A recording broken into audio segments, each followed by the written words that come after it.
Hello, everyone, and welcome to the webinar. Did you know that according to McKinsey & Company, $1 trillion in total economic profit globally could be up for grabs through the redistribution of revenues across sectors within API ecosystems? This is just one thing that we will be addressing on today's webinar.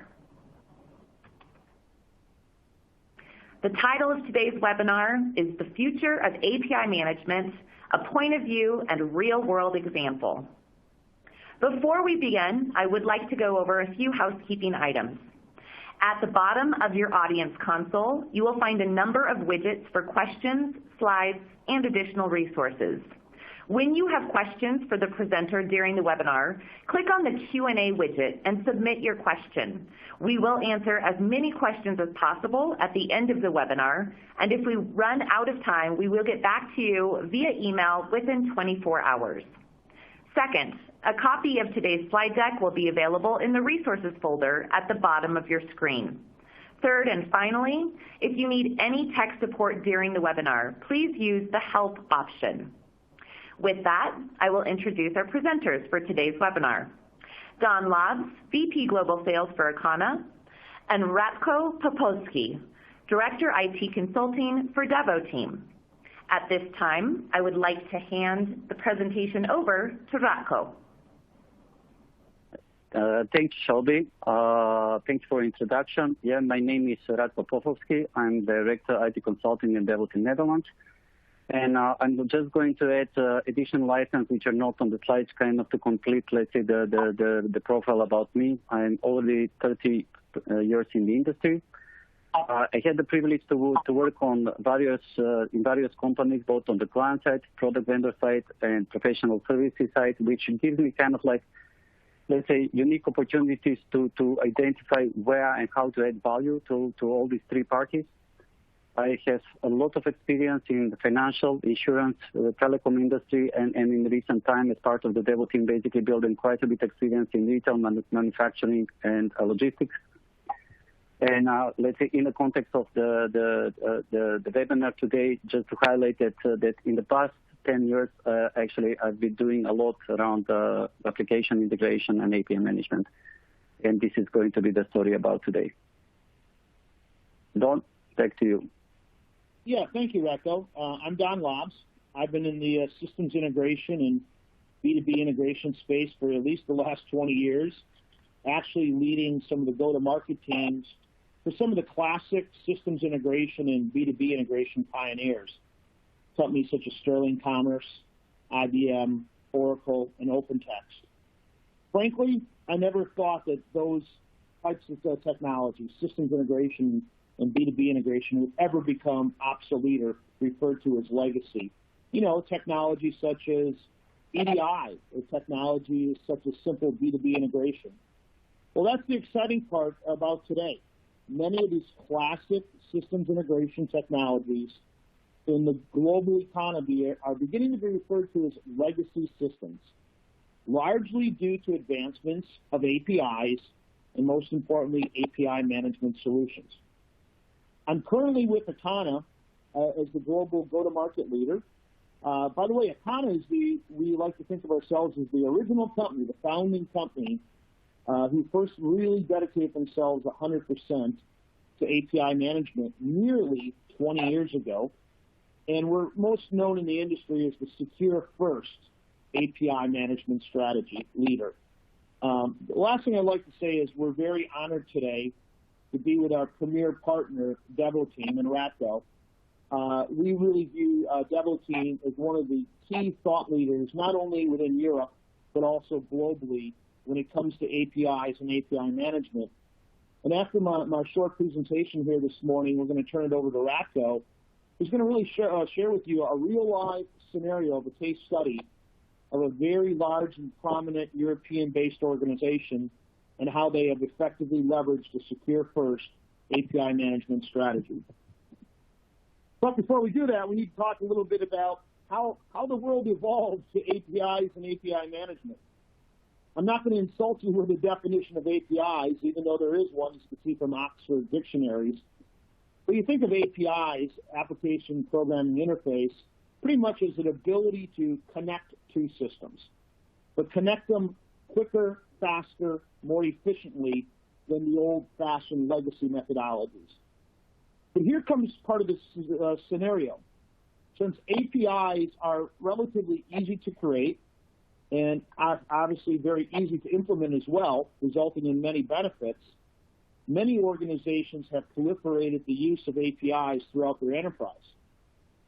At Akana, some of our leading customers, such as GE, has over 3,000 APIs they administer across the enterprise. And some of the other customers have 400 or 500 or even 10 or 20 APIs, all very important. And the challenge comes down to is how they manage those APIs. And that's really what we're going to be talking about today is API management. And it's largely due to the digitalization of the global economy and APIs, and largely due to the need to do things quicker, faster, and easier with consistent governance across all the APIs you're administering in your organization, addressing your entire enterprise ecosystem, both inside and outside the four walls. But there's a little bit of a history in how we got here as an organization and then as a business. This concept of connecting two systems started long before any of us on today's webinar were ever born. Way back when there was still the need for organizations to talk to one another. And back in the day, they might have done it through smoke signals or carrier pigeons or horses. Then, as we entered the 1900s, there's actually something called a telephone that was developed that, if you remember, they used to plug in the wall, and they had a cord coming from it, and you dialed the number, and you were speaking to another organization, connecting with that organization. Then something else also happened globally called mail, actually hard copy documents that were sent to your offices each and every day with orders and so forth, communications. And then you'd respond to them, sending them back to that classic technology called the mail.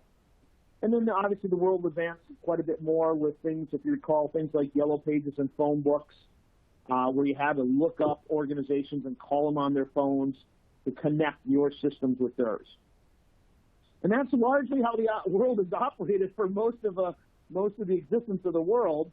However, around the year 2000, clearly a lot of the world changed, especially in the technology era, and especially largely due to Y2K. And what really started to happen was the need to do things quicker and faster, and that initially launched especially in marketing and sales kinds of applications. And that's really where API started to emerge as one of the cool new technologies we'll be talking about. But it doesn't stop there.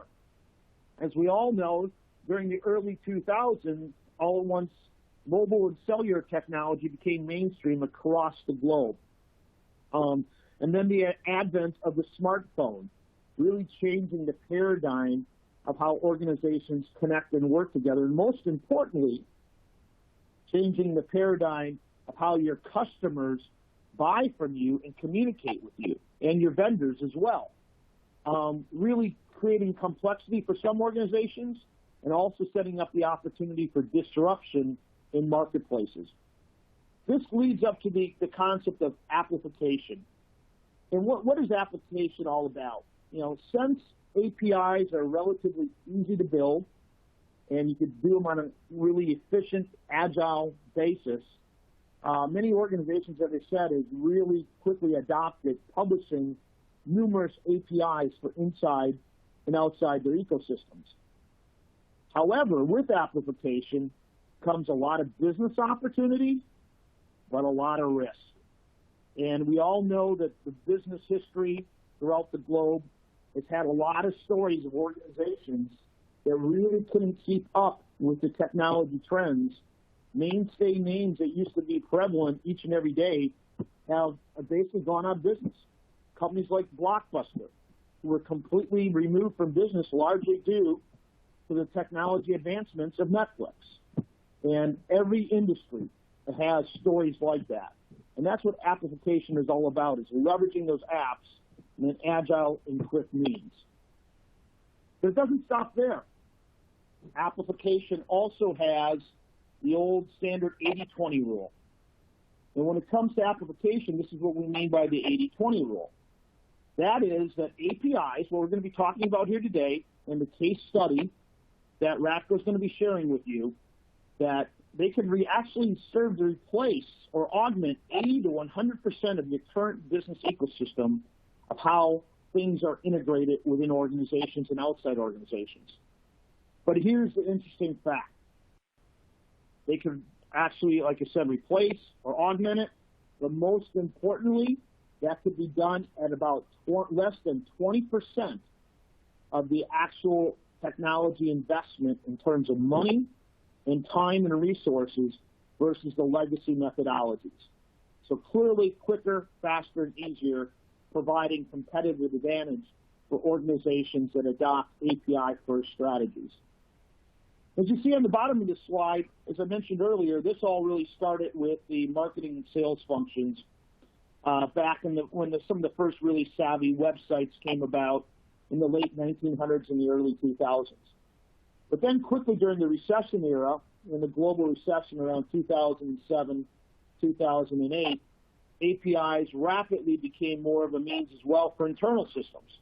And that's really where there was some of the initial forays into actually analyzing legacy technologies, some B2B integration technologies, and leveraging APIs to offset those strategies. But what we're going to be talking about today is the modern world. And then we really see the modern world started not too long ago, maybe 4 or 5 years ago, where these API kinds of strategies have become mainstream in many cases for the survival of some of the world's leading organizations. That leads up to what Akana publishes annually is our point of view. And as I mentioned, we've been in this business the longest in this industry. And we don't want to seem like we're old. 20 years is still relatively young in the life of a company. But we've had the opportunity over the 20 years to really work with some of the world's largest brands, who truly is our customer base.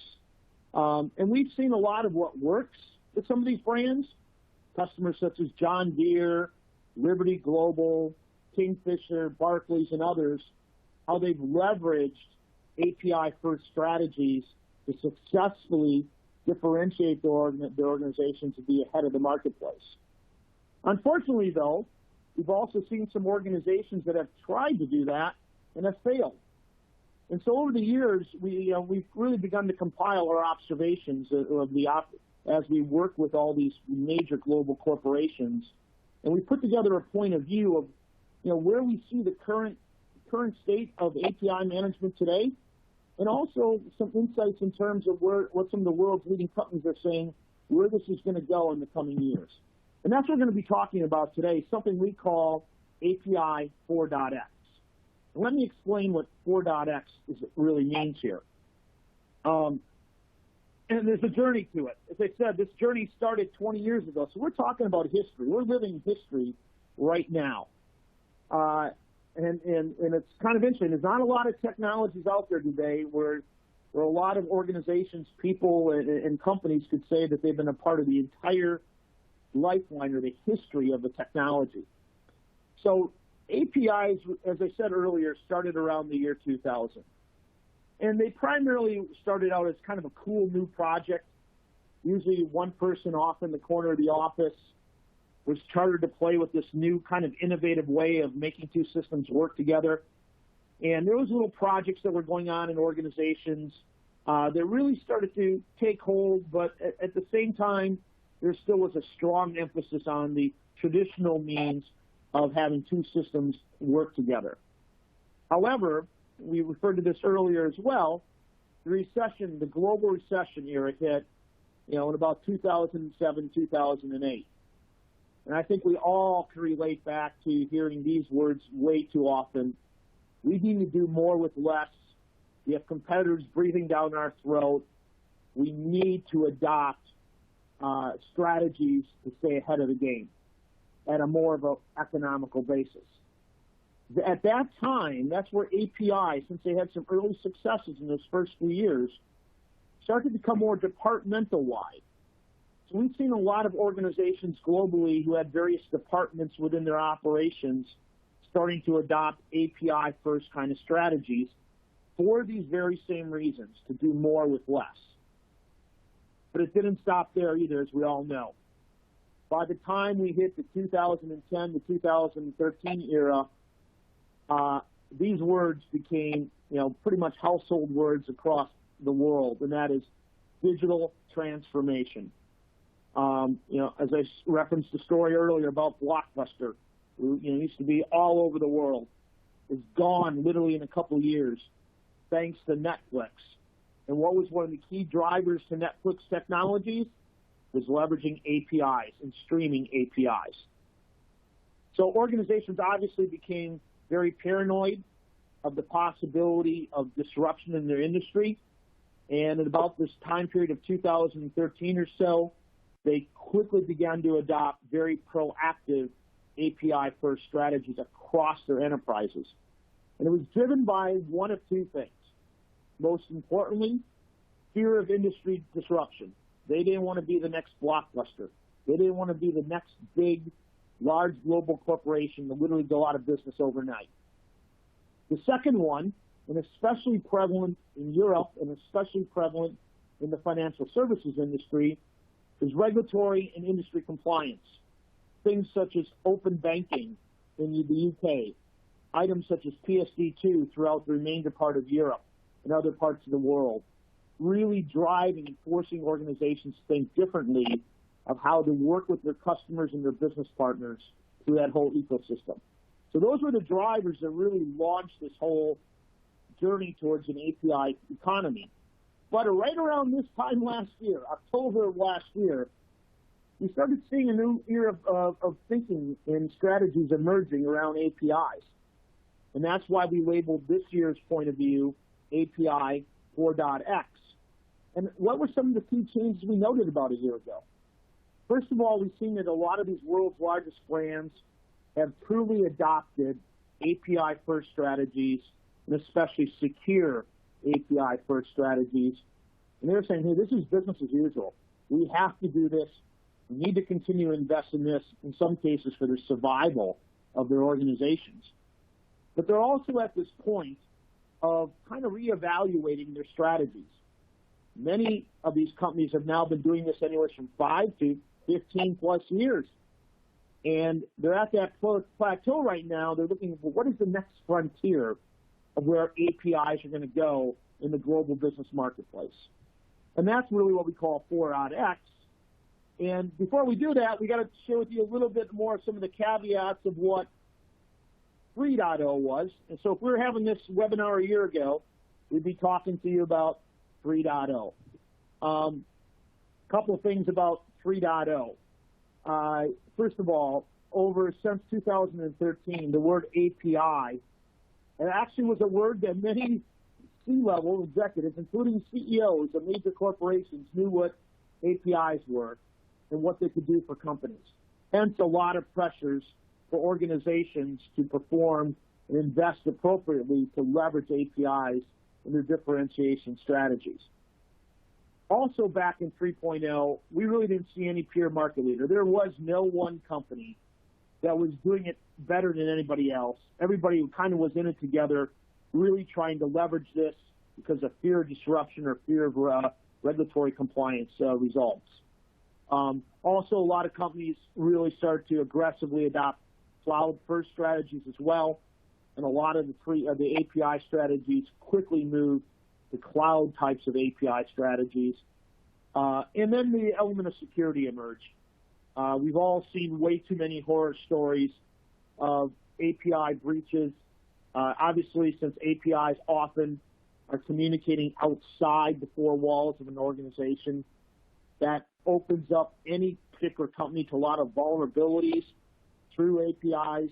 So API security became of the utmost importance to many corporations across the world. And that whole theme of 3.0, that was around for about 5 years.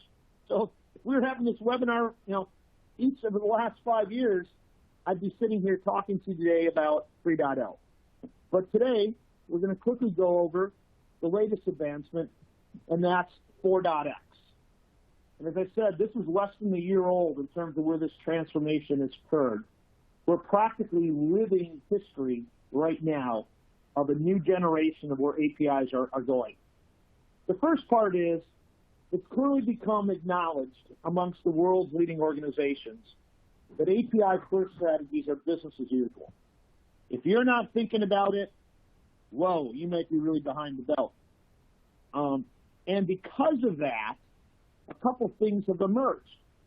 There's actually organizations have developed new departments, new roles to support the initiatives behind APIs.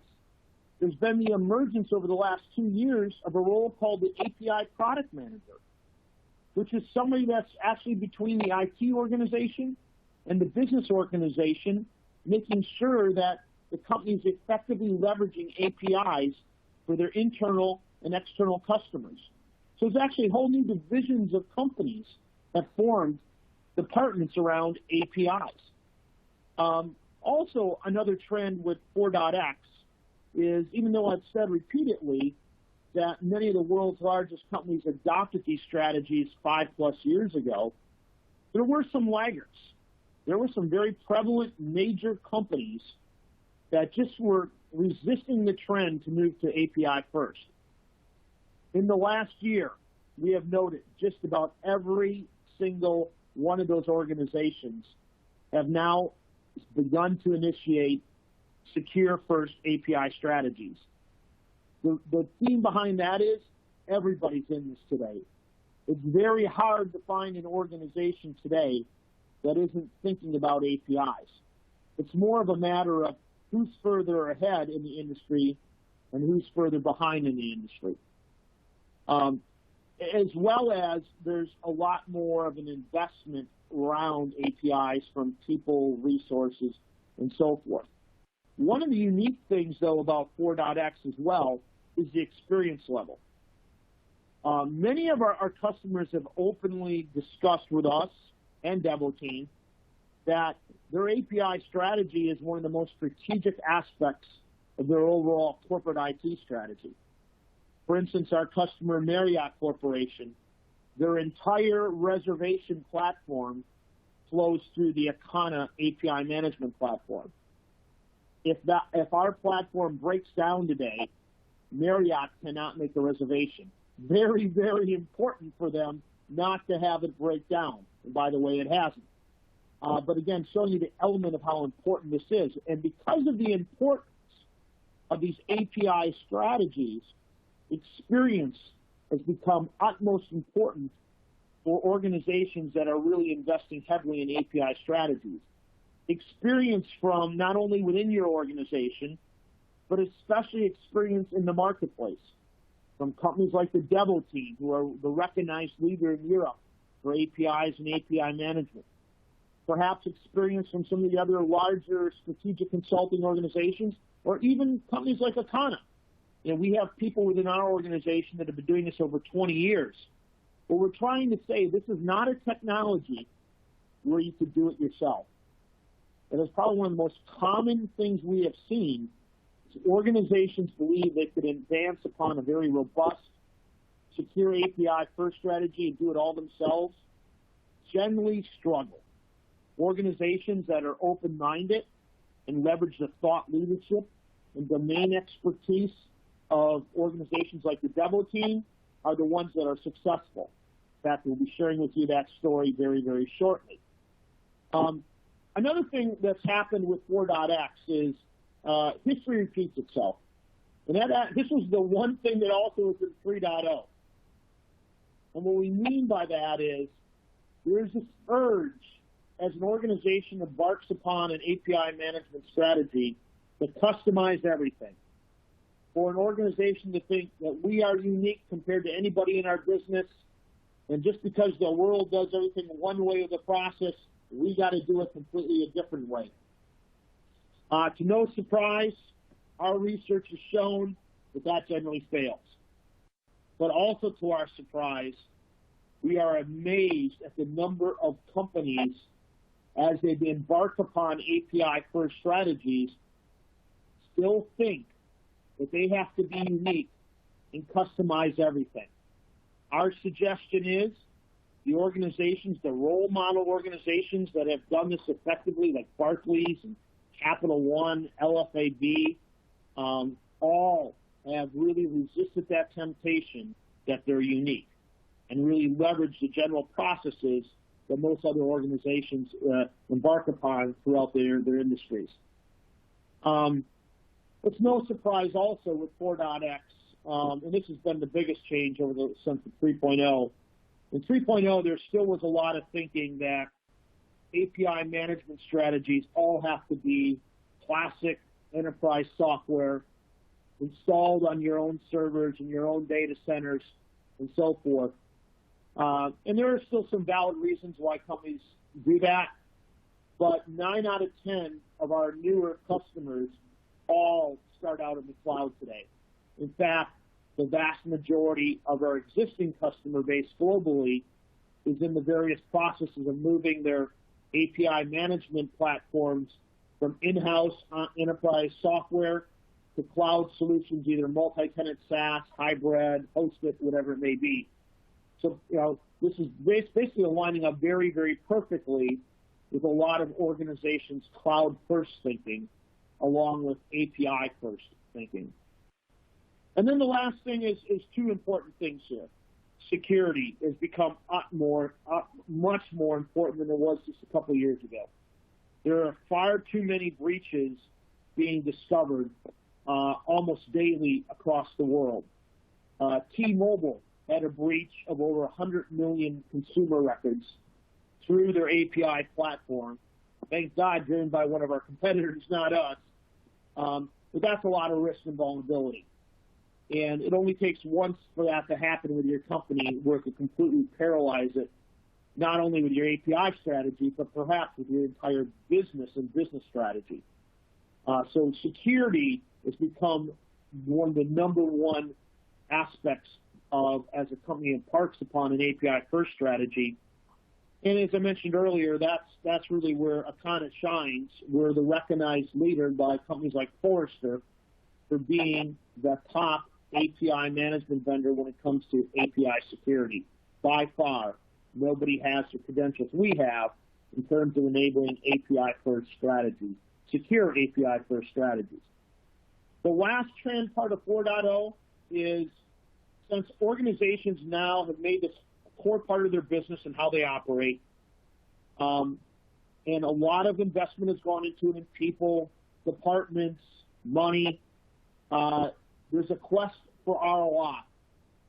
They know they need to do this to stay alive in many cases, so they can't turn back. But organizations today are asking, what is this doing for us economically, and what can it do for us in the future? So really the focus on value, ROI, business cases have really become prevalent amongst most of the organizations across the globe that have leveraged API management strategies. So that's the journey. That's what API, I've just taken you over the last 20 years of technology, of how APIs really have emerged over the last 20 years, and most interesting, emerged to offset some of the legacy integration technologies that we thought never would go away. And not only that, but emerged to really help drive competitive differentiation for some of the world's largest brands. And with that said, I'm going to turn it over to Ratko, who's actually going to share with you one of those stories.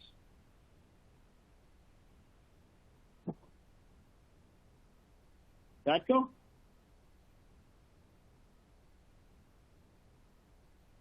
Yes, thank you, Don. I'm going to take over now and present to the audience a customer case about Liberty Global. Okay, I thought it would be nice basically to start with actually the landing page of the Liberty Global. Liberty is living in exciting times. Liberty Global, for the ones who know the company well, has always been a front runner in technology innovation. And Liberty, as such, actually has been always partnering with a similar type of organization, a similar-minded organization, basically to share those exciting times. And I certainly am, let's say, proud together with Akana to be of this API management journey that Liberty Global has executed in the past years. Before basically I start detailing the Liberty Global case, I just want to give just one page of an introduction of the Devoteam and its DNA. Devoteam delivers innovative technology consulting for business. That's basically our tagline. The headquarters of Devoteam is in France. We are present in 18 countries, primarily in Europe, Middle East, and North Africa, with about 7,200 employees, and the revenue ambition for 2018 of 800 million. What is important here is what stands just above basically the numbers, size for agility and trust. And what does it mean? That Devoteam is really large enough to take any complexity, any complex program from any large enterprise and execute it. But at the same time, we realize we are really small to impose our business model to our clients. And that we are really seriously proud of. Other interesting dimension about Devoteam is basically that each operating unit, each country has particular expertise, particular strength. And in the context of Devoteam Netherlands, that expertise is hybrid integration, API management, and DevOps. Devoteam Netherlands has already been actively working in these domains for more than 15 years. And I put it a bit in the numbers. So there is 370 people part of the Dutch organization, and 2/3 of those, let's say, employees are experts in application integration and API management. We have like a huge track record of actually doing business with application integration and API management. And as such, yeah, we do see ourselves an authority on API management implementation in very complex and demanding ecosystem. And yeah, sometimes even arrogantly we say that we are unrivaled partner in guiding companies through their API first journey. And you will see basically some of that achievements as part of basically now the case that I'm going to present. So before, let's say, I start with, before the case, I start actually just give a bit introduction, then more detailed introduction about who is Liberty Global. Liberty Global, world's largest converged video broadband and communication company with operation in multiple European countries. Until recently, actually, Liberty Global was the largest cable company, at least the number of subscribers. But it started basically with the process of divesting of some of the operating units, and as such, yeah, let's say it's not anymore the largest company, but it's still one of the largest media company in the world.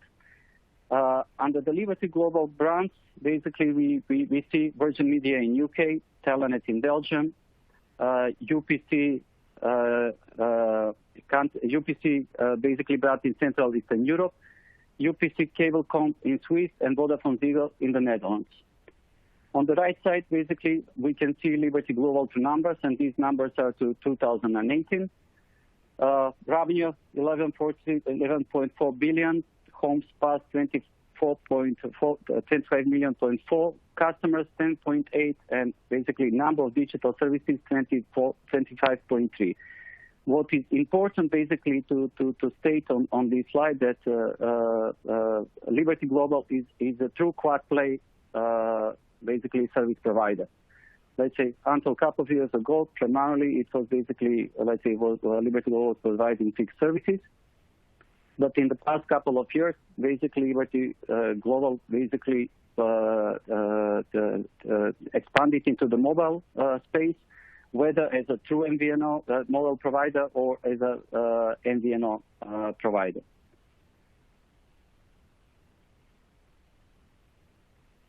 What was kind of like unique about Liberty Global? Liberty Global was, I would say, one of the very early API first strategy adopters, like in the large enterprises. Basically, Liberty Global wanted basically to embark on a digital transformation journey and realized very early enough that robust API management capability is a foundation enabler for that transformational journey. Couple of basically drivers that's behind the digital transformation. Customer experience, basically opening a new digital channel. In this particular case, let's say the sales and the care channel. Doing the mobile expansion, as I said, Liberty Global was a three-play provider, turning it into a quad-play provider. And then the service agility, and especially in the context, I would say, of the video services. Liberty Global basically had this ambition of real-time, basically, activation of video services. Promoting not just the on-demand, let's say, services on a tick of the button, but as well, let's say, providing a real-time subscription to a particular SVOD channel. Let's say, out of all the work which was being done as part of this, let's say, transformation, actually a couple of opportunities basically, let's say, came to be realized. But practically that, let's say, Liberty Global became a bit of like a player in the digital economy. It capitalized the digital assets that it created and establish a dynamic business ecosystem. And especially the last two are very important because Liberty Global traditionally was very, very consumer focused. But after basically, let's say, going through this digital transformation journey, Liberty Global understood that the assets that they were creating actually can help them expand in the small, medium business. And this is basically another journey that Liberty Global expanded.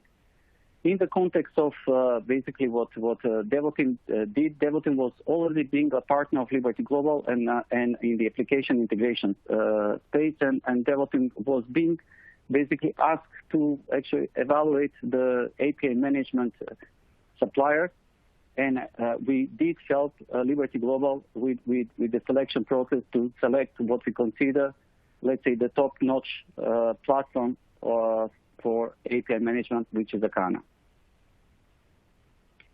So what was the outcomes which were being done as part of this Liberty Global journey? And in a way, let's say the story that I'm going to tell on this slide were basically very much related to the priorities that the Liberty had when the journey had started. Let's say the initial priority for the API management was really reputational. Okay, how do we make sure that we are not really going to put the reputation of Liberty Global at risk?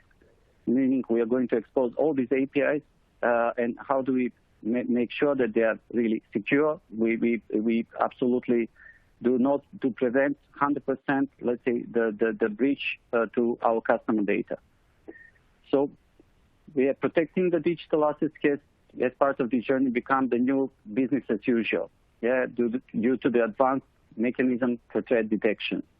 And the second thing was really focused about, okay, how do we now basically enable onboarding of multiple development teams, being able actually to work in parallel and to increase the velocity of the delivery? Because again, I'm just kind of like reminding that when this journey has started, Liberty Global was present in 12 countries in Europe, with a very, let's say, strong centralized model in terms of the group was being responsible for developing the solution, and then delivering them to the operating unit.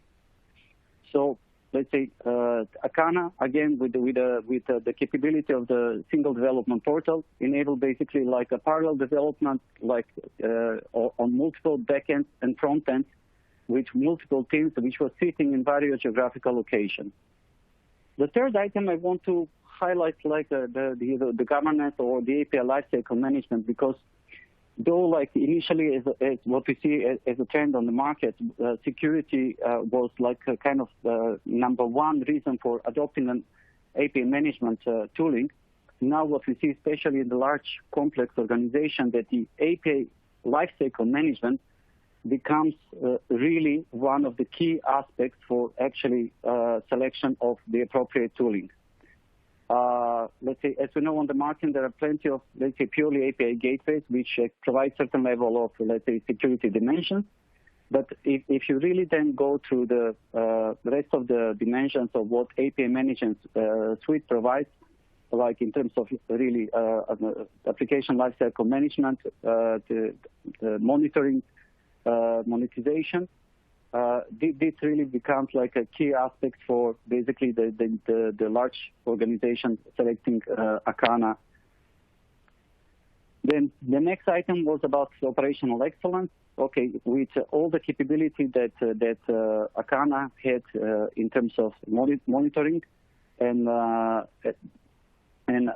ability basically to measure different metrics, there was major impact, positive impact on operational excellence. What is not basically stated here in the slide is actually like that metrics that were being measured actually influence quite often refactoring of certain designs of applications. Yeah, whether they were front and back end or the services basically which were behind a certain API, just to make the solution way more efficient than what originally was being conceived. And then the last item was about monetization.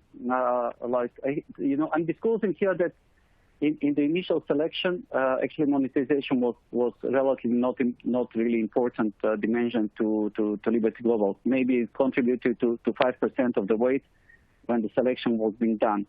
But as a side effect of the capability of the platform, actually Liberty Global went into kind of like in the model of internal monetization. Again, 12 countries in Europe, each of them actually, let's say, consuming, let's say, with a different consumption pattern. But to a degree, they have to contribute almost equally to keep the lights on of running the platform. With the monetization capability that Akana platform provided, they were able actually kind of to distribute, let's say, more fairly the cost of running the platform across the operating units. This is kind of the last slide, which I'm going to summarize basically the journey of Liberty Global towards API 4.0, as Don has described it. Before, let's say, I kind of let's do the summary. I want to basically show some stats. Yeah, like the platform is at the moment on premise, but very soon probably migrated to one of the public clouds. 99.5% uptime, which is let's say extremely high percentage for on-premise setups in a let's say ecosystem like Liberty Global. Daily, more than 18 million daily calls, which is we find it very sizable. And let's say the last one probably is even more interesting for the company that are really let's say focusing on agility, development velocity. There's 20 monthly onboarded projects. That means either let's say completely new version of API or basically like another let's say minor or bigger version of existing API, or depreciating of the APIs which are currently being used. So how the journey actually started from 1.0 to 4.6 was really focused about unlocking the legacy. So building, because like 12 countries, they all use different backend systems, and there was a need basically in order to become really efficient with the consuming application, especially the care and commerce, let's say to have standardized APIs. So API first really became business as usual methodology to build new services and applications. Then after that was being done, it was basically focused on expand basically the partner ecosystem through an efficient and secure way of exchanging really information and data. And now, like let's say the journey is not ended, but where the Liberty Global is basically is kind of creating seamless and consistent connectivity capability around various channels, and trying basically to embrace more the public cloud assets for even more streamlined operations. One dimension which is actually like not that let's say visible in the slides is again the story that Liberty Global is going through the investment cycle. So it already divested a couple of properties in Central Eastern Europe, Austria, let's say, I think that, let's say next week there will be a decision whether the property in Switzerland will be divested. But what that created actually is the new types of monetization model for Liberty Global, where now the parties which were part of the Liberty Global family just suddenly become external parties. And they enable different kind of, let's say, modern monetization based on really consumption, real consumption usage as a cross-charging between, let's say, the Liberty Global and the entities which are being divested. With that one, basically, I'm kind of like, let's say, closing my story about Liberty Global's journey towards API 4.x. Don, back to you. Yes, thank you, Reko. It's really exciting to see how a world-class organization like Liberty Global, who over the last several years have adopted a secure first API strategy, largely due to maintaining their competitive advantage and warding off disruption. Now, I can't think of an industry that's probably more susceptible right now to disruption than the businesses that Liberty Global is in. I mean, the classic, like I said earlier, is companies like Netflix and Amazon Prime and others are just dying, to really focus on taking out companies like Liberty Global. And it's really refreshing to see the strategies that a large corporation like Liberty Global have adopted to stay ahead of all those digital threats in the marketplace. That kind of leads us to the next segment of today's program. Though I said earlier, one of the temptations of any organization embarking upon an API-first strategy is to think that they're unique. And that still holds true. However, we also realize as we interact with potential clients in terms of helping them build secure API-first strategies, we need to be very sensitive to the issues at hand in that organization and to make sure that we help build a strategy that really drives success for them. So with that said, one of the things that differentiates how we work with our customers in the marketplace and how Devoteam works with their customers in the marketplace is that there's a general temptation to come into your offices and immediately demonstrate technology and do a demo and do a POC and talk all about technology. And that'll be a part of it. However, we like to start out with our potential customers, which usually leads to long-term success, such as Liberty Global, is to work with you on a process. We call it the Application Strategy Assessment, ASA for short. And typically what happens is we will embark a team of experts, domain experts, who are schooled on API management. Usually on our money, our dollar, we'll invest this as long as we have your executive endorsement. And we'll walk you through a process. And that process starts out first with helping to identify what your current state is. And often that's quite confusing. We've seen many companies think they have 2 or 3 different priorities or solutions they're trying to really rationalize when it might be 5 or 10 or 15. Then after we validate the current state, we work with your organization to really assess where you'd like to go in the future and document that. But most importantly about this process is, over the last 3 years, Akana has compiled a repository of 24 leading KPIs behind API management.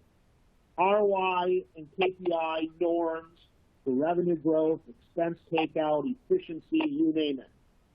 And we built this based on our 20 years of experience with the world's largest brands. And what we do after we do this analysis is we compare your current and desired future state to this repository, what we call leading industry practices that have KPIs behind them. The end result of this process is a gap analysis, where we'll come back in with Devoteam and sit down with you and share with you where you're ahead of the marketplace, where you're exactly in line with the marketplace, and perhaps some areas where you might be behind where the industry is going. And along with that, we will provide you your current state analysis of where you are on these KPIs and help you identify a potential long-term ROI by focusing on the gaps that might be in your current strategy. So again, this is a process we like to work with our potential customers on. So we just don't go throwing some product down your throat. We really want to understand your specific scenario, what it is you want to achieve, and help you build a business case around it based on our repository of KPIs. And that's called the ASA. And for joining today's webinar, we're actually making that available to you at no cost.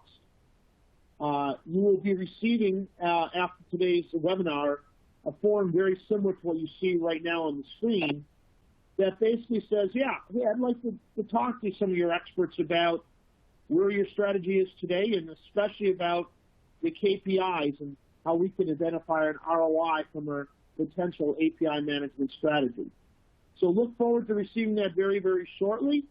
We look forward hopefully to engaging with you and, if anything, sharing with you some of our domain experts who have really been in this business in many cases for 20 years.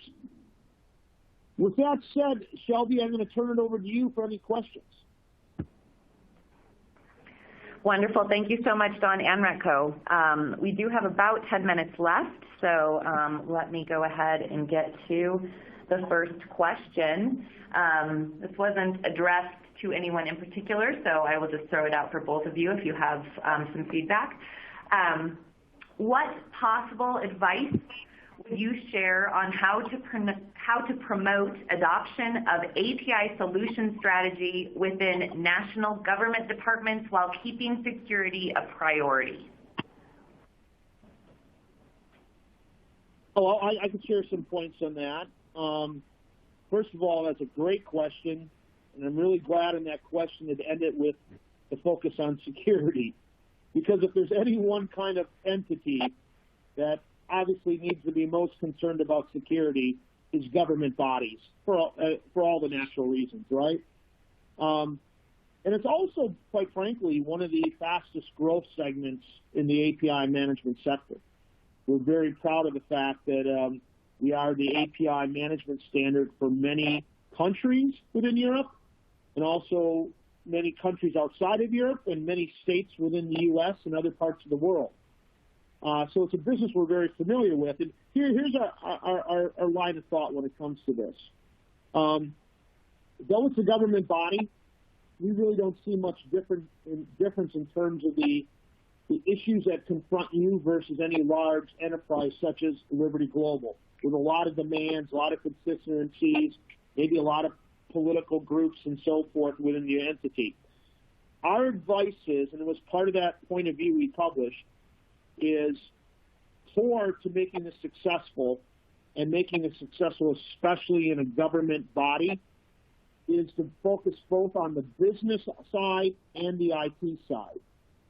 Where we've seen some of these projects fail, if it's only IT focused, and IT creates something and forces the business to try and leverage it, kind of putting a square peg, a round peg in a square hole. However, our recommendation is to really develop a role such as the API product manager for that government body. And some of our customers actually have API product managers for various government agencies. So there might be 3 or 4 or 5 of them within a government body. And the role of that product manager is to do exactly what the nature of the question is to bridge the request from the business side to ensure that IT could address it in an efficient and timely manner.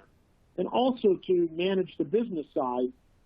We always know that business one is never happy with how fast things come from IT, and they have unrealistic expectations.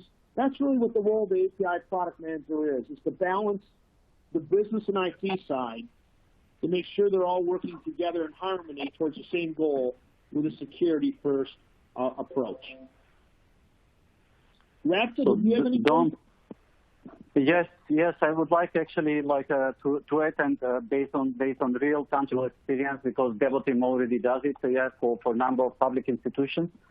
whether they're purely governmental or whether they sit in the health side of the governmental sponsored companies. What we see like a major trend, at least like in the Netherlands, we see a major trend about, let's say, public institution wants to be transparent. So basically, as part of that trend in being transparency, they want to expose as much information as they can, actually, to really the public, to the people actually paying the tax bill. And in that case, this is like a kind of like a, let's say, almost really like a primary, let's say, driver in the recent discussions, basically when we call to public institutions. What we've realized as well, that the knowledge around API management at the same time is really like let's not that visible within the public institutions. So what we traditionally do, we actually have like a small, let's say, couple of days workshops that we actually tailor-made together with the client. And as you said, usually this is a combined audience between business and the technology side of the public institution, where we really, based on their, let's say, maturity level, which can be honestly zero, but it can be relatively mature, that we create a tailor-made basically like exercise in terms of evangelization, what is API management, how the organization should look like, what needs to be done, and let's say after that kind of, let's call it educational exercise, we absolutely see a fast forward to basically public institutions actually going forward in adopting API management tooling. Yeah, that's kind of the input from me, Shelby. Wonderful. That's great. And actually, I think that's all we're going to have time for today. We're coming to the close top of the hour. So if we didn't get to your question, we will reach out to you via email. You will also be receiving an email within 24 to 48 hours with a link to this webinar recording. On behalf of Akana and Devoteam and our presenters, Don and Retko, I would like to thank all of you for joining us today, and I hope that you have a great rest of your day. Thank you.